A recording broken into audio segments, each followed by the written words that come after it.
The filing hit the server with the silence of a ghost. Form 144. Not a press release, not a tweet, just a dry, bureaucratic confession buried under a mountain of digital noise. Name, Jeff Bezos. Amount, $8 billion. Most analysts are asleep.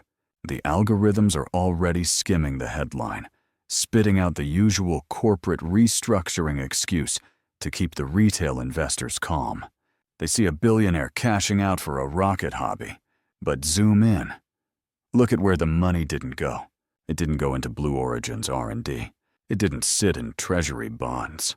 Cross-reference this timestamp with the Nevada Land Registry updates from 48 hours ago. Then, overlay the sudden spike in BlackRock's physical mining ETF accumulation. The coordinates align perfectly. While the world is mesmerized by the flashing lights of the AI bubble, the architects of that very bubble are quietly exiting the building through the back door. They are selling you the future at an all-time high, while they retreat into the dirt, the rock, and the raw elements of the past. Why is the smart money running for the hills just as the party reaches its peak? I tracked the cash flow, and what I found isn't just a sale. It's an evacuation. Let us freeze the frame at precisely 9:30 in the morning, 3 days ago. The opening bell rings on Wall Street, and the monitors flash green. It is a sea of green. The NASDAQ composite pushes past 17,000 points, and the financial news anchors are practically hyperventilating with joy. They point to the charts. They talk about the unstoppable momentum of artificial intelligence. They use words like paradigm shift and new industrial revolution. To the average retail investor sitting at home with a trading app on their phone, this looks like the beginning of a golden age. They see the graph going up, and they feel the fear of missing out clawing at their chest. So they buy. They buy call options on Nvidia. They buy fractional shares of Amazon. They pour their savings into the market because they believe the party is just getting started. But if you turn off the commentary and look strictly at the raw data flowing through the exchange servers, you see a completely different story. You see a crime scene. While the retail crowd is rushing in through the front door, the smart money is slipping out through the back. Over the last 72 hours, we have witnessed one of the most aggressive divergences between price action and internal volume in the last decade. The price is going up, but the volume of institutional buying is vanishing. It is a ghost town at the top. Who is doing the buying? You are. The pension funds are. The algorithms chasing momentum are. But the people who built the companies? The insiders? They are selling. This is not just normal portfolio rebalancing. We need to be very precise about what we are looking at. When a CEO sells $10 million of stock, it buys a new yacht. When the collective leadership of the tech sector unloads billions in a synchronized 72-hour window, it is not a purchase. It is a signal.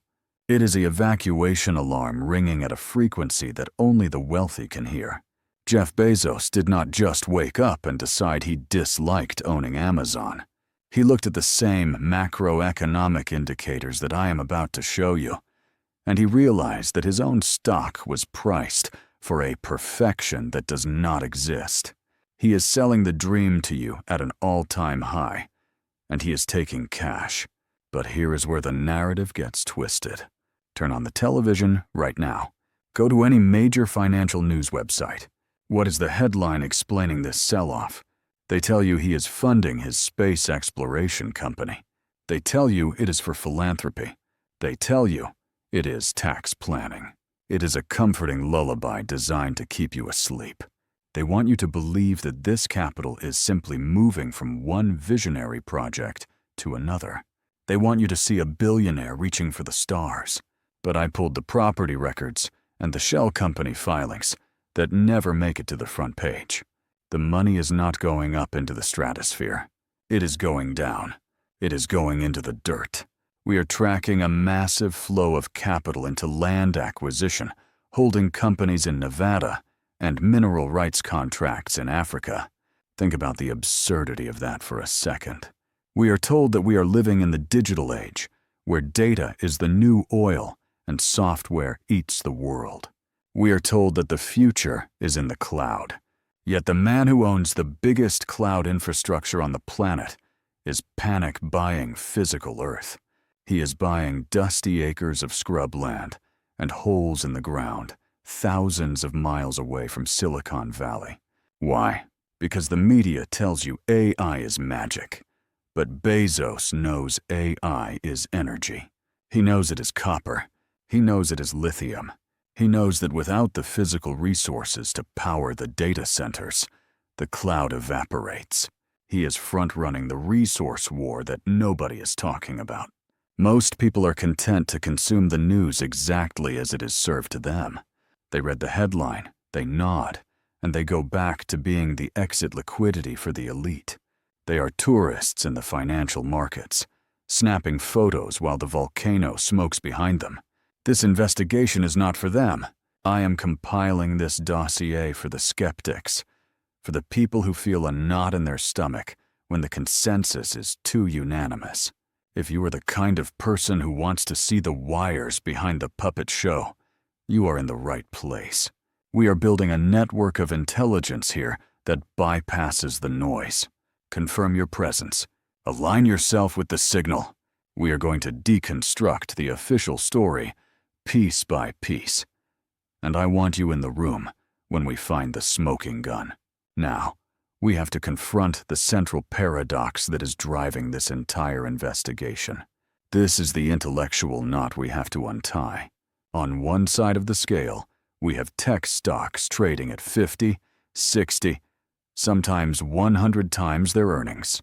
They are priced as if nothing can ever go wrong. On the other side, we have commodities, mining companies, land, real assets. They are trading at historic lows relative to the S&P 500. It is cheaper to buy a gold mine today relative to a share of Apple than it has been in 50 years. The market is screaming that technology is valuable and resources are worthless, but the actions of the whales contradict the price. This is the definition of a market dislocation. The price says one thing, but the flow of funds says the opposite. If the digital economy is the future, why are the architects of that economy fleeing back to the physical world? They are hedging against their own creation. They know that the valuations of their companies are built on a foundation of cheap debt and infinite growth assumptions that are about to shatter.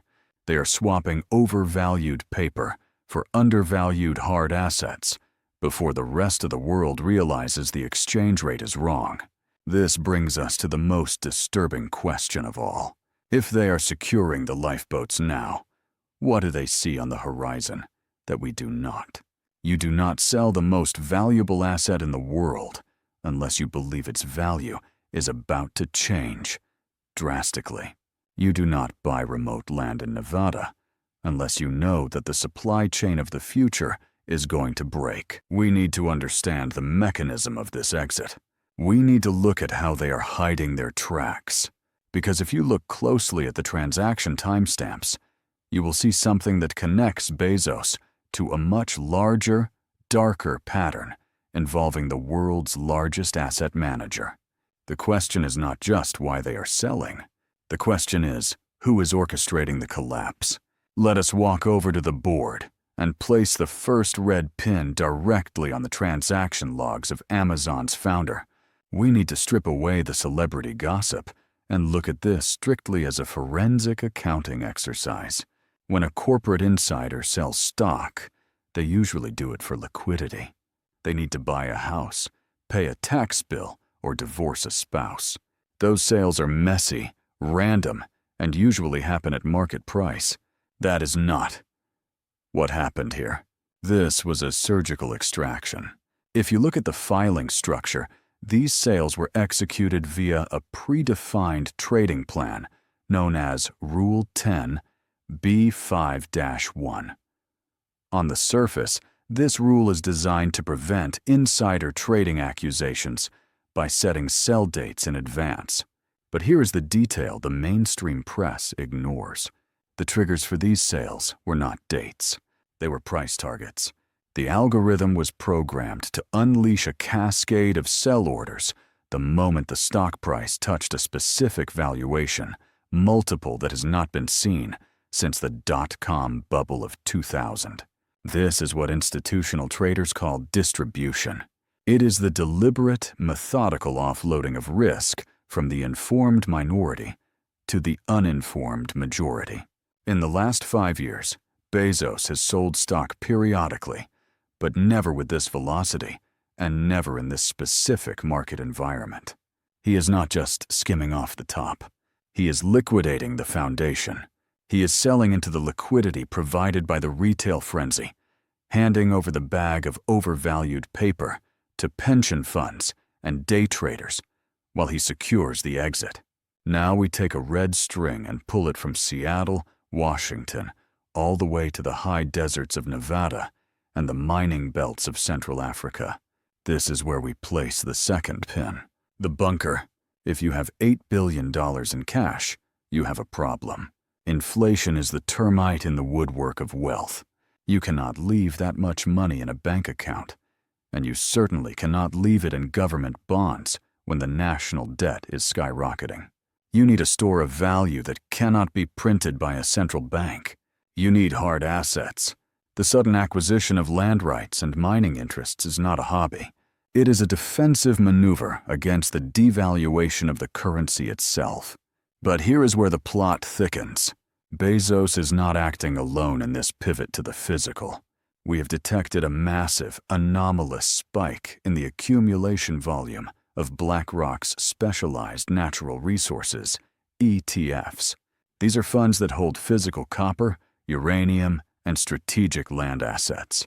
BlackRock does not make bets based on gut feeling. Their risk management system, Aladdin, processes more data than any government on Earth.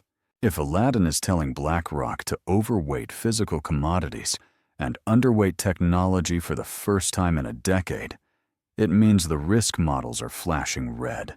They are front-running a shift in the global economic paradigm.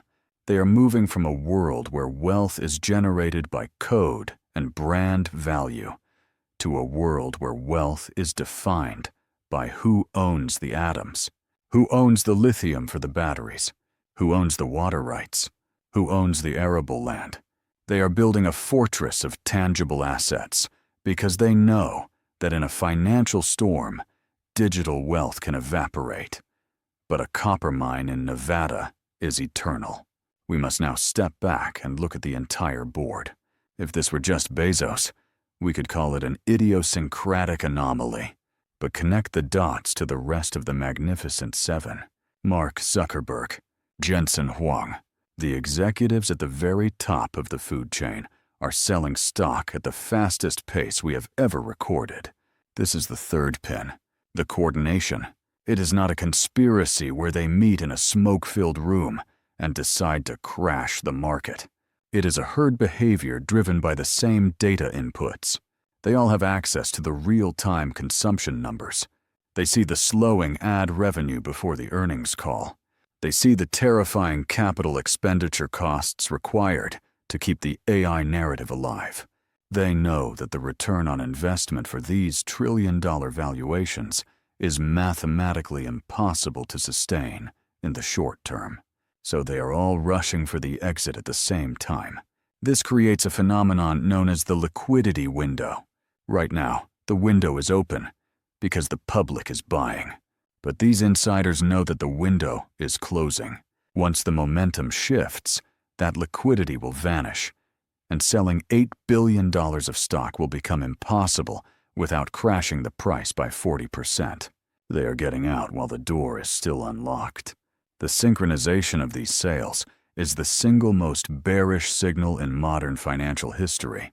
It is the captains of industry putting on their life jackets while telling the passengers that the ship is unsinkable. Why now? That is the question that should be haunting you. Why the urgency? This brings us to the fourth pin, the fundamental fragility of the AI bubble. The narrative driving this market is that artificial intelligence will change everything, and therefore, the price of these stocks can go to infinity. But financial gravity still exists. We are currently in an environment where the cost of capital, the interest rate required to borrow money, is sitting at 20-year highs. These tech giants are priced for perfection, assuming that interest rates will drop back to zero and the free money spigot will turn back on. But the inflation data says otherwise. The geopolitical instability says otherwise. The smart money realizes that we are entering a higher for longer era where debt is expensive and profitability matters more than promises. The AI revolution is real, but the financial bubble built around it is a hallucination. The companies are spending hundreds of billions on chips and data centers, but the revenue to justify that spend has not materialized. It is a classic capital cycle bust in the making. The insiders are doing the math. They see that the profit margins are about to get crushed by the cost of energy and hardware. They are cashing out of the expectation of profit and moving into the certainty of commodities. They are effectively shorting the very future they promised to build. This paints a picture of a market that is hollowed out from the inside. The structure looks solid from the street view. The prices are high. The logos are shiny. But if you knock on the supporting pillars, you hear the echo. The capital that supports these valuations has left the building. We are looking at a market that is being propped up entirely by retail sentiment and passive index flows. The smart money has already crossed the bridge and is now burning it behind them. They have secured their position in the world of hard assets, leaving the public holding the bag of digital promises. But to truly understand the mechanics of how this collapse will play out, we cannot just rely on insider sales. We need to look at the plumbing of the market itself.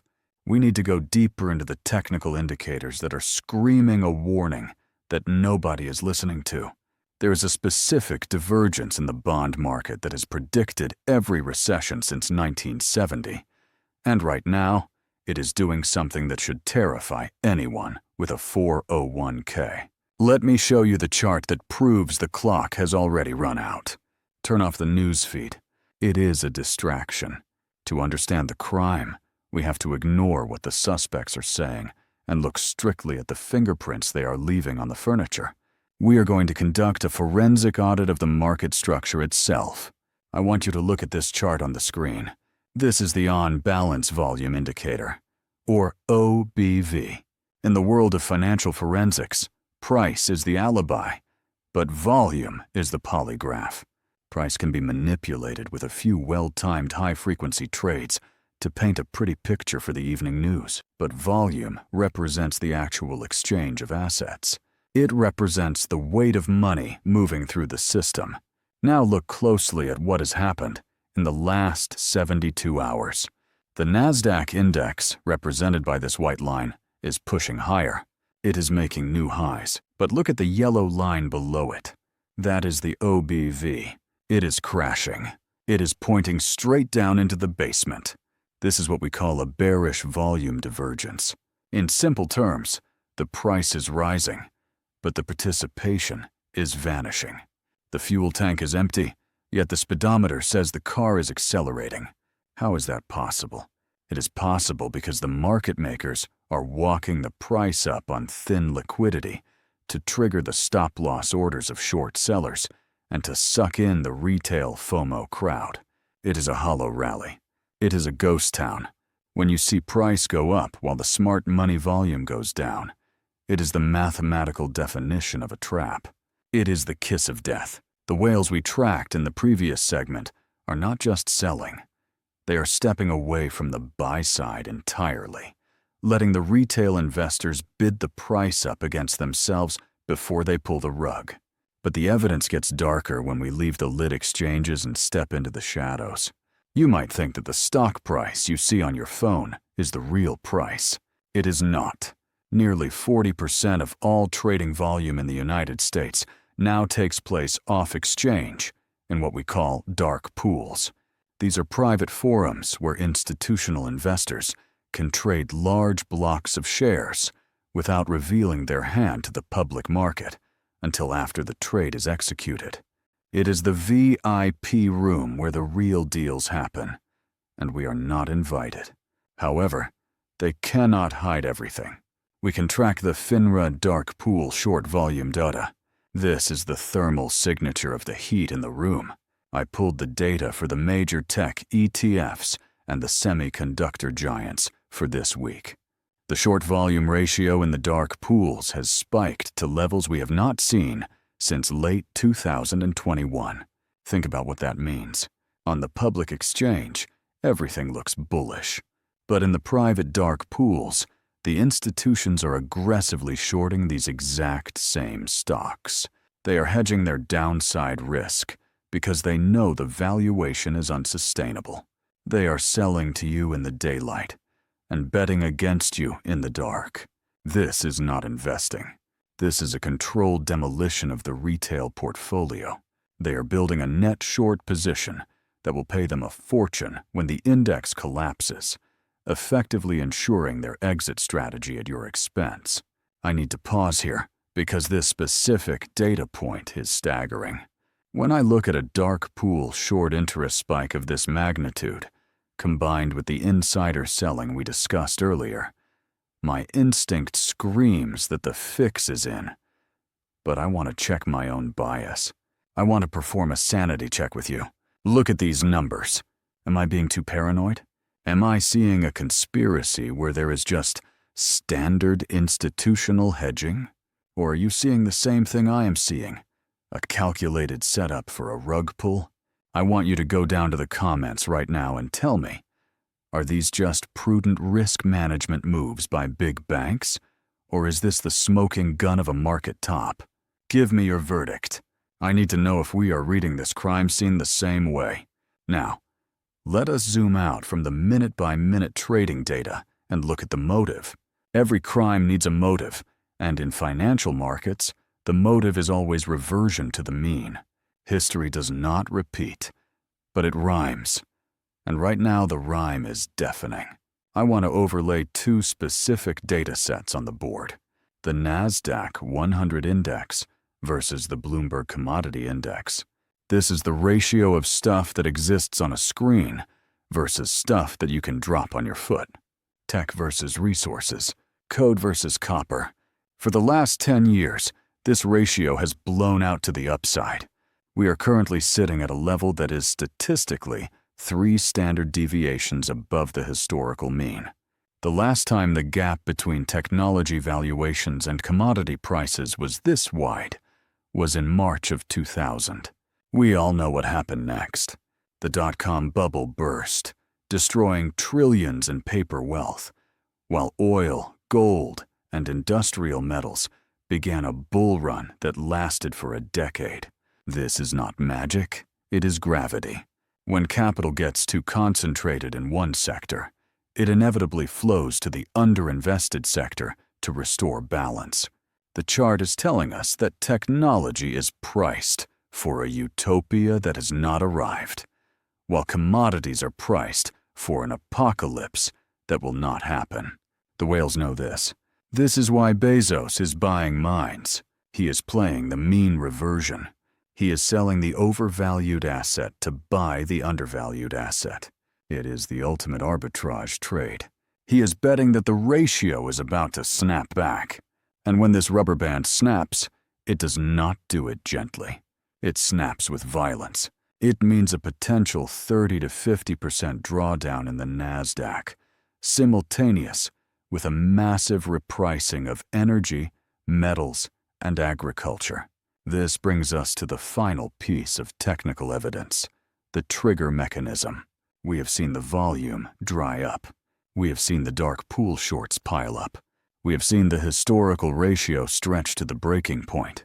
But what is the catalyst? What is the spark that lights this fuse?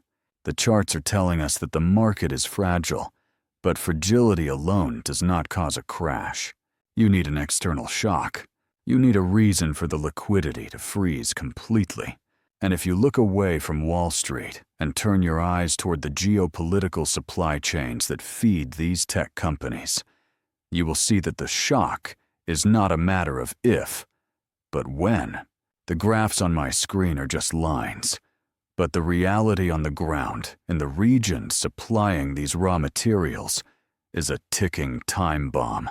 We need to leave the digital world and look at the map, because the next move isn't about money. It is about access. We have spent the last 20 minutes staring at lines on a screen, but now we need to look at the map on the wall, because the technical signals we just identified are merely the symptoms of a much larger geopolitical disease. The divergence in volume and the spike in dark pool shorting are not happening in a vacuum. They are a direct response to a war that has already begun. A war that is not being fought with missiles, but with minerals. Let us zoom out from the trading floor in New York and focus our lens on the arid mining belts of Central Africa and the restricted export zones of mainland China. This is where the story of Jeff Bezos selling $8 billion of Amazon stock stops being a financial mystery and starts being a survival strategy. You have to ask yourself why a man whose entire empire is built on cloud computing and logistics would suddenly pivot to buying holes in the ground. The answer lies in a single terrifying statistic. China currently controls 90% of the processing capacity for the rare earth elements required to build everything from an iPhone to a fighter jet to an artificial intelligence data center. For the last 3 decades, the West has happily outsourced the dirty work of mining and refining to the East, trading strategic security for cheaper consumer goods. We built a digital economy on a physical foundation that we do not own.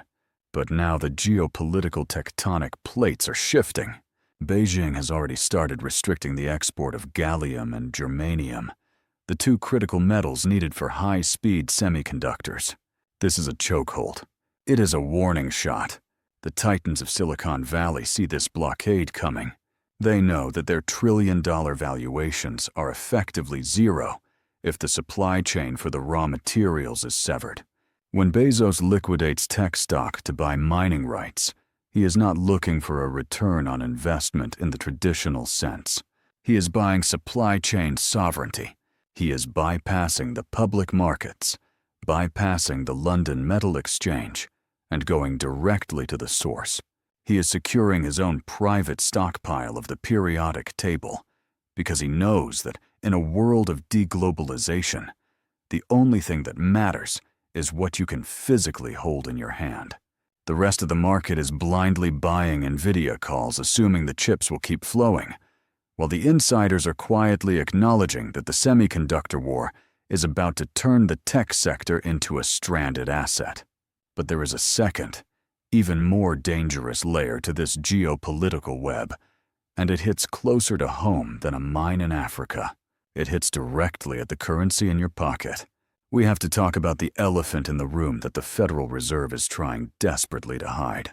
The United States is currently adding $1 trillion to its national debt every 100 days. We are in a mathematical doom loop where the interest payments on the debt are becoming larger than the defense budget. History teaches us that there is only one way out of a debt trap this deep, and that is to print the way out, to debase the currency until the debt becomes manageable in nominal terms. This brings us back to the ratio of truth we analyzed earlier. Why are the elites moving from paper assets to hard assets? Because they know the dollar is being sacrificed to save the bond market. When you hold a share of a tech company, you are holding an asset denominated in dollars, dependent on the consumer economy, and exposed to the credit cycle. But when you hold land, gold, or mineral rights, you hold a store of value that cannot be diluted by a central banker with a keyboard. The aggressive buying of real assets by BlackRock and the billionaires is essentially a short position against the U.S. fiat currency system. They are treating the dollar like a melting ice cube. They are trading it for things that are finite before the purchasing power collapses completely. You feel this already, even if you do not trade stocks. You feel it when you go to the grocery store and the price of beef has doubled. You feel it when your insurance premium jumps 30%. That is not just corporate greed. That is the currency losing its ability to command resources.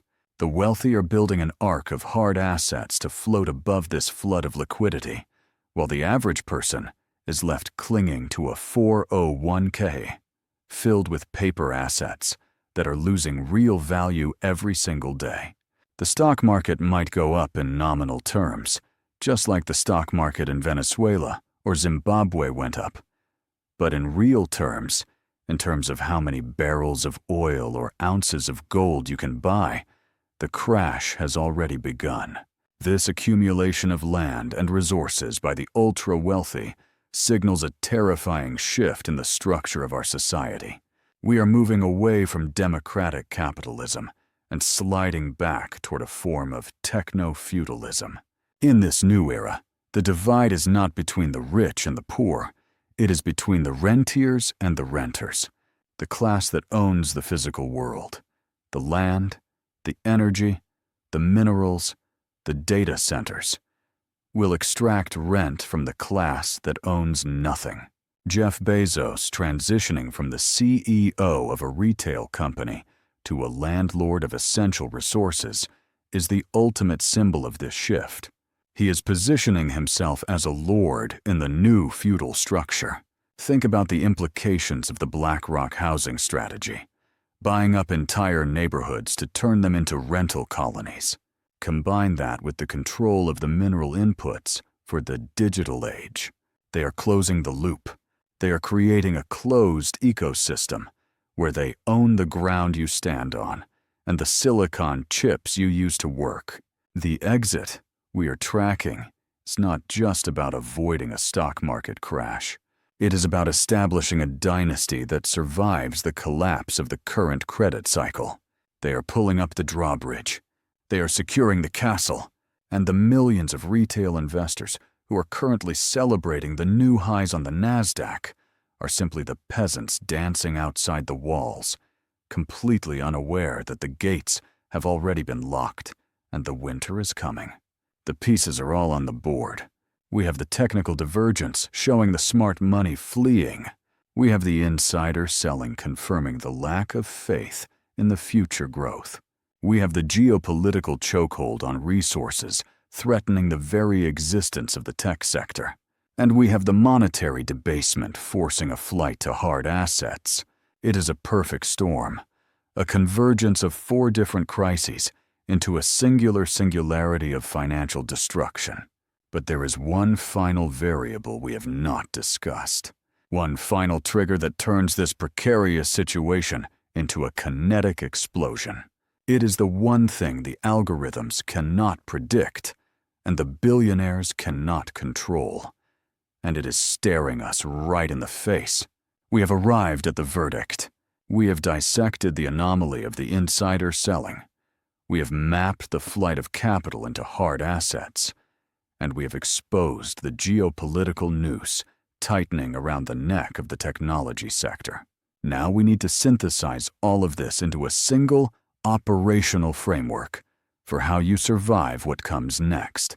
To do that, we must strip away all the politeness of financial commentary and look at the market through the eyes of a predator. In the wild, there is no morality. There is only the eater and the eaten.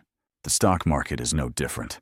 It is a biological ecosystem designed to transfer resources from the weak to the strong, from the impatient to the patient. And right now, the trap has been set with terrifying precision. You need to understand that the current market environment is not a celebration of innovation. It is a feedlot. When a rancher wants to slaughter cattle, he does not starve them. He fattens them up. He makes them feel safe. He gives them the best grain right before the end. The relentless stream of positive news headlines you are seeing about artificial intelligence, the upgrade cycles, the price targets being raised by investment banks, this is the grain. They are feeding you hope because they need you to be full of confidence. Why?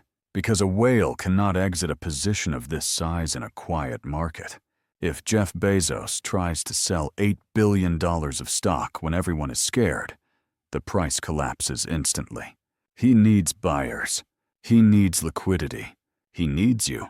Every time you click buy on an NVIDIA call option because you saw a clip about the singularity, you are providing the exit liquidity for a billionaire who is quietly leaving the casino. They are manufacturing a mania to mask their evacuation. This is the oldest trick in the predatory playbook. They create a spectacle of greed to blind you to the reality of the distribution phase.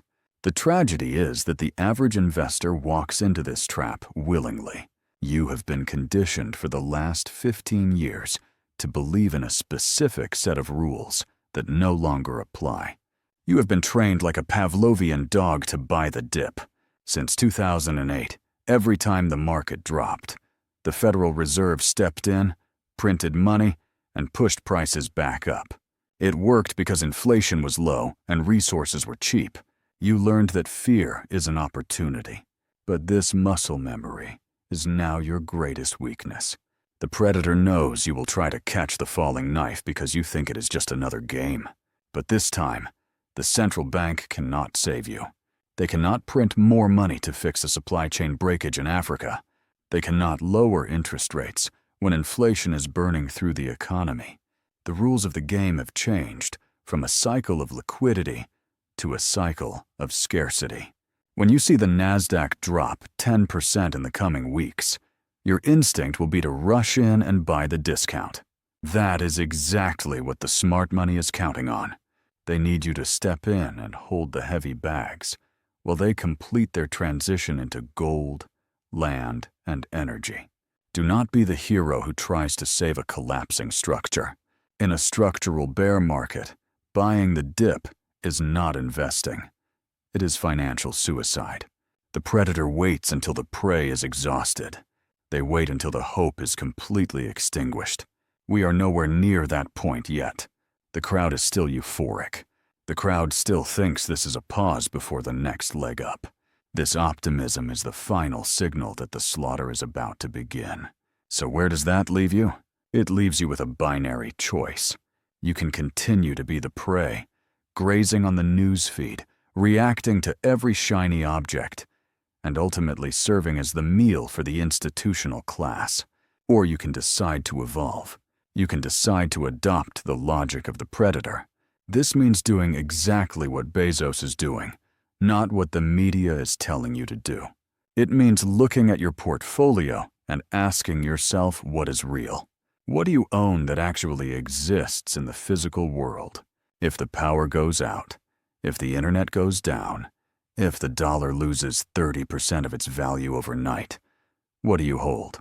If the answer is just digital numbers on a screen, you are naked in the middle of a blizzard. The transition to hard assets is not a conspiracy theory. It is a defensive posture against a mathematical certainty. The debt is too high. The supply chains are too fragile. The valuations are too rich. The smart money has already done the calculus, and they are moving. They are not waiting for the crash to happen. They are positioning themselves before the panic starts. You have a narrow window of time to do the same. This is not about fear-mongering. It is about waking up from a dream. The dream of infinite digital wealth is ending, and the reality of physical necessity is taking over. I know that hearing this is uncomfortable. It is much easier to believe the lie that everything is fine. It is lonely to be the one preparing for a storm when everyone else is dancing in the sun. But you are not alone in this realization. There are others who see the signal through the noise. We are building a community of tactical thinkers who refuse to be victims of this system. If you are ready to stop being the exit liquidity and start protecting your legacy, I am inviting you to join us. We are tracking these flows every single day. We are mapping the safe havens. Do not just watch this video and go back to sleep. Subscribe to the channel and turn on the notifications because the timeline is accelerating, and the next update will be critical for your positioning. This system does not stop for your denial, and neither do we. The market is going to do what it has always done. It will punish the blind and reward the observant. You have seen the charts. You have seen the insider filings. You have seen the geopolitical map. The evidence is overwhelming. Now the action is up to you. Do not let them catch you holding the bag when the music stops. Jeff Bezos did not sell Amazon to buy a yacht.